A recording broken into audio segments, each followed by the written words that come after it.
tukio la kipa kumgusa Mpanzu na mwamuzi kumwadaa Mpanzu na kumwadaa mwamuzi kuweka mkwaju wa penalti. Nazungumzia baada ya penalti. Sheria namba 14 inasemaje? Iko hivi, ni timu ambayo ina mchezaji wa timu ambayo anapiga penalti. Niweke kwanza mchezaji wa timu ambayo inapiga penalti.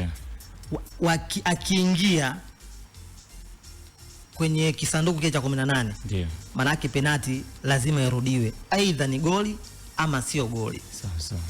Wakiingia wachezaji wote ambao pia wanapigiwa penalti pamoja na ambao wanapiga penalti, maana yake pia hiyo penalti lazima irudiwe, labda ni bao au sio bao.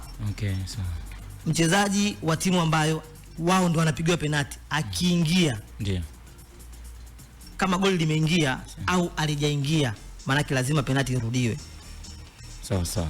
Akiingia mchezaji ambaye wao ndio wanapiga, ndio maana yake inakuwa ni free kick ambayo ni indirect, ya wapinzani.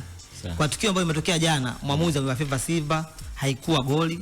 Ndio baada ya Clatous Chama kukosa penalty kwa mujibu wa sheria namba 14, maana yake mwamuzi naye alikuwa hajui, labda amepitiwa au ndio makosa kibinadamu, lakini mnyama jana amebebwa kwa kufaidika kwa sheria namba 14 ambayo mwamuzi hakutekeleza vyema. Binafsi nimeshangaa sana. Hapo mzee wa mida.